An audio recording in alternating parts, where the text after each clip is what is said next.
ба барномаи ҷилавгирӣ аз бемории сил интихоб шудааст.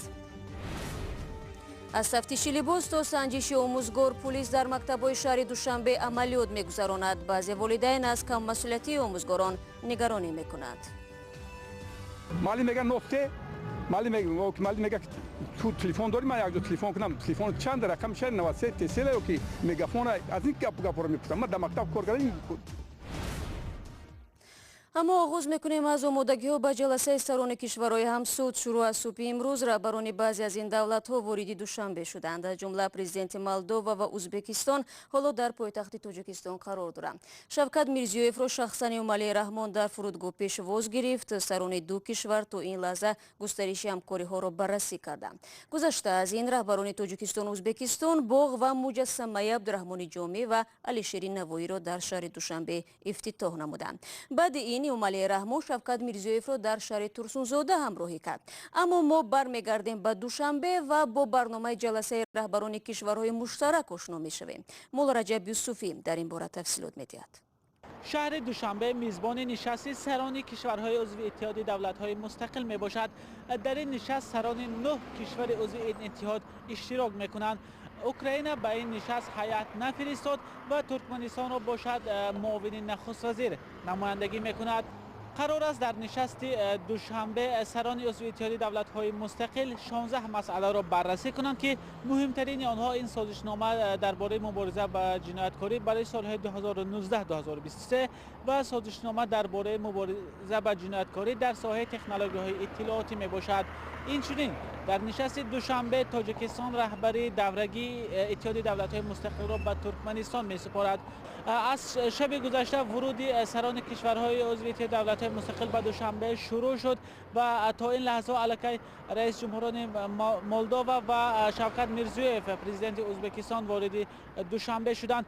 чорабиниҳои вобаста ба нишасти сарони кишварҳои узви иттиҳоди давлатҳои мустақил дар Душанбе ду рӯз рӯзҳои 27 ва 28 сентябр баргузор мешаванд ва қарор аст баъд аз зуҳри 27 сентябр дар Душанбе нишасти шӯрои вазирони корҳои хориҷии ин иттиҳод баргузор шавад ва фардо 28 сентябр сарони 9 кишвари узви иттиҳоди давлатҳои мустақил дар Душанбе дар корхи Сомон бо ҳам мулоқот хоҳанд кард. гузориши Мола Раҷаб ва Барод Юсуфӣ буд. бинандаи азиз, дар ҳамин лаҳзаҳое ки барномаи мо пахш мешавад дар Душанбе нишасти вазирони корҳои хориҷии давлатҳои муштарак ҷараён дорад. тафсилотро каме дертар метавонед дар вебсайти Радиои Озодӣ пайдо намоед. достони вилояти Хатлон ба таҳқиқи латукуби як сокини ноҳияи Ёвон пардохтааст. Шаҳбоз Аҳмадови 26 сола мегӯяд 2 моҳи пеш кормандони пулис ӯро бераҳмона шиканҷа карданд. акнун ӯ мехоҳад омилонро ба ҷавобгарӣ бикашад.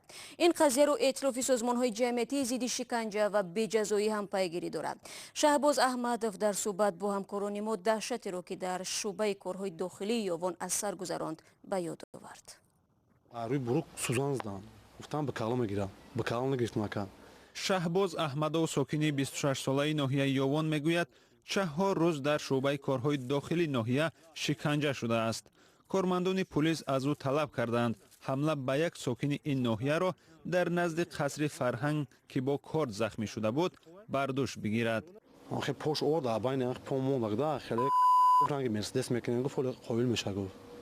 خیلی رنگ مرسدس میکنیم جدا گوزی مرسدس میجقی کنم خیلی اما خزدان ازدم پر جقیدم بین پامونا جقیدم به کلام نگرفتم گفتم من کارم خزوندم بشکن خو کنم کارم بشکن خو کنم دستور امیت کارم دستور پشت کردن ناروشنی بزدم محمودش کی باشه سوید مونداد سایه گفت کاری چی بگی گیرون گفت یا مرتبه گیرون کردم کلام ایت کردم دا شمار توگ زسای اکنه چه توگ مزم تو کنه اخه توگ زسای من نگفتم من کلام جونسام من نکردم گفتم دا که شهباز میگوید تنها در زیر شکنجه گوش ناشونید مجبور شد به خاطر خلاصی جانش گناهی ناکرده را به دوش بگیرد. شکنجه‌ای که با استفاده شدت برق اجرا شده است. یا که یا دسته میگو کنه زده سایه کنه لردم کنه خیلی گری دارم دا انا کارسام به کالا بگیرم اما مجبور شدم که در جونم شدیم که گفتم بیست نه کارم کارچی کو به کالا گرفتم. واقعیتاً هم شکویدم. بعدی به گردن گرفتن گناه کارمندان پلیس شهباز را با شخص جبر دیده روبرو کردند. او گفته است که شهباز به او حمله نکرده است. баъди рад кардани ҷабр дида ба нақли шаҳбоз кормандони пулис хостанд пои як нафари дигарро ҳам ба ин қазия кашонанд.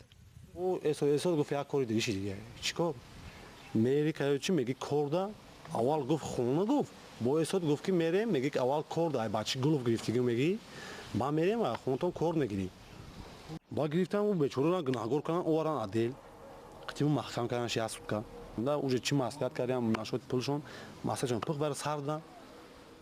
шаҳбоз аҳмадовро 16 июл милисаи ноҳияи Ёвон боздошт карданд ва ӯ рӯзи 20 июл баъди ба даст афтодани ҷинояткори воқеӣ озод шудааст. шаҳбоз нисбати бадрафтории кормандони пулис ба мақомоти ноҳияи Ёвон шикоят кард.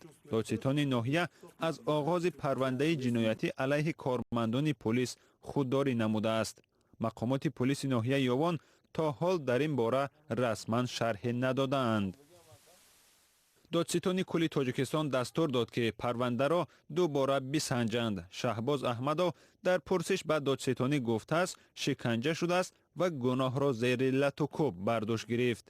прокурор генералиам файру кард моно рафтем прокурор гуфт ки мегирон гуфт суд мекунушу гуфт ҳичи нишидохяка чи ҳамин нақли треш бо кардам камдам кардам ку вух вай нохолифои хеле вух вай нохолифо иш хес гуфт ки карочи бигир дело раст ки дело кунед карочи файру кунед бигир маҳкам кунед суд кунед да мо вақт мохшо умне ки бер суд мекунам як мохшида ки ба худо қасам бовар мекунӣ ҳоли не ҳамёро файру кардан не ҳичи ҳол кор кардадан ҳаст ҳоли ҳар са ҳамин адила яка. ба вақти аҳмадов шоҳид ва ҷабрдидаи ҳодиса ба бегуноҳии ӯ пойфишорӣ карданд. аҳмадов умед дорад ки ходимони пулиси ноҳияи Ёвон барои шиканҷаи ҷисмониву равониаш ҷазо мегиранд. رو می‌آوریم با موضوعهای دیگر.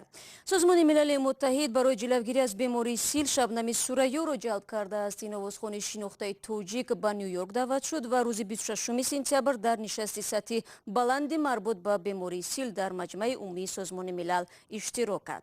خود شبنم در صحبت با رادیو آزادی گفت همیشه برای مبارزه با بیماری سیل تلاش به خرج می‌دهد. جلب هنرمندان و آوازخوان‌های معروف از کشورهای جهان به مسئله مبارزه با بیماری سیل به گفته مسئولان این طرح به خاطر کاهش دادن استیگما و یا تبعیض گرفتاران این بیماری است. طبق آمار اخیر در تاجیکستان بیش از 5000 گرفتار بیماری سیل رسما ثبت شده است. شما برنامه خبری رادیو آزادی را تماشا دارید. مدیران مکتب‌ها در دوشنبه موظف شدند که مقامات را درباره حقوق ویرانکنی‌های خوانندگان خبردار نمایند. در عکس حال مجازات خواهند شد. اما این یگانه نوگانی در مؤسسه‌های تعلیمی پایتخت نیست. من بعد هفته یک مرتبه پلیس در مکتب‌ها عملیات می‌گذراند. سببش را زرانگیزی نوروزشاه پیگیری کرد.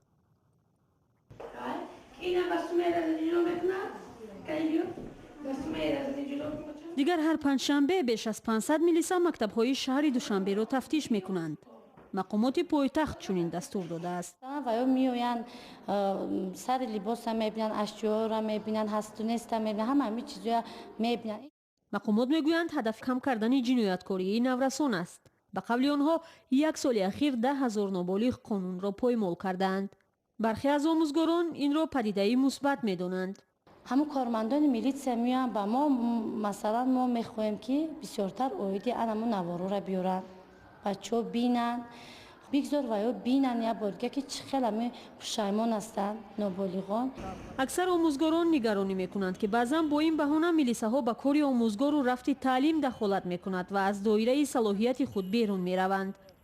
با گفته آنها گاه ملیساها شروع از دفتر صنف تا برنامه تعلیمی آموزگار را هم تفتیش میکنند که این مسئولیت ریاست معارف است. آموزگاران میگویند حضور دائمی ملیسا بر روان کودکان نیز بی تاثیر نمیماند و مرتبه استاد پیش شاگردانش میکاهد. آنها میگویند ملیسا باید برای فهماندهی بیاید نه برای تفتیش مکتب و آموزگار. فیروزه قادیرова آموزگاری صنف‌های ابتدایی است. تو میگوید برای هر کاری که خواننده در وقت تعطیل یا بیرون از مکتب میکند نباید آموزگار جوابگر باشد. در دیگر طرف در روسیه کار میکنن باری خواند از 3 مادرها هستند وزبینی میکشند ولی که یک بار مکتب آورد پاس و دیگه جنبار نامد از احوال بچهش خبردار نشد. البته بچه سوس میشود. فکر من که همین همکاری والدین با مکتب زیاد کند. به گفته این آموزگار والدان مشغول کار و زندگی تعلیم و تربیت فرزندان را پوره بر دوش معلمان پرتافتند که درست نیست. اون کاری که در مکتب شد وابسته به معلم دارد. اون کاری که بیرون از مکتب شد در خانه شد مثلا او جوابش به گردماندهی باید پدر و مادر گذاشته شود. در حالی که آموزگاران والدان را بی‌پروا میگویند پدر و مادر نگرانند که آموزگاران احساسی مسئولیت ندارند. ما وقتی که میخوندیم معلم شب اومدن ما رو تفتیش میکردن ما درس تیار میکنیم یا نه بازی نه معلم میگه نقطه معلم میگه تو تلفن داری من یک دو تلفن کنم تلفن چند رقم شد 93 تسلا که میگافون از این گپ رو میپرسم من در مکتب کار کردم کار رو میدونم نوس میپرسد سیگارت میپرسد. بنا به اطلاع رسمی در 3 سال اخیر 6000 آموزگار را برای اجرا نکردن مسئولیت به دادگاه کشیدند. دستهی منتخب نورسانی توجیکستان به دوری چهارک نهایی بازی‌های قهرمانی فوتبال آسیا 2018 راه یافت. این دسته در بازی سومش میان بازیگران سری 16 ساله در مالایزیا بر تیم تایلند با حساب 2-1 پیروز شد. یادآور میشوم دسته منتخب نورسانی توجیکستان در نخستین بازیش در مرحله نهایی قهرمانی آسیا از تیم مالایزیا با حساب 2-6 شکست خورده. بازی دومش را با تیم ژاپن با حساب مساوی و بدون گل انجام داده بود. و در ادامه موضوع فوتبال هر جانور وابسته به فرهنگ ملت مقام خاص دارد. مثلا در اسپانیا یکی از ستاره‌های فوتبال جهان لیونل مسی را بوز می‌نامند. یعنی این به معنی بوزی کوهی است که بزرگترین قلعه‌ها را فتح می‌کند. همین گونه به افتخار این جانور نادر در ناحیه مؤمناباد مجسمه گذاشتند ولی غیر انتظار سرنوشت این بوزی کوهی تلخ شده است. این پیکره بوزی کوهی است. چند وقت اینجا ایستاد گرفتندش. مردم خیلی نخواستن که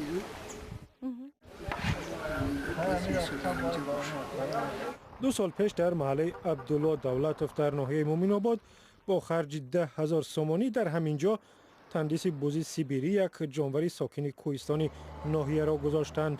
بعد از این به حکومت ناحیه عرض و شکایتی زیاد رفت.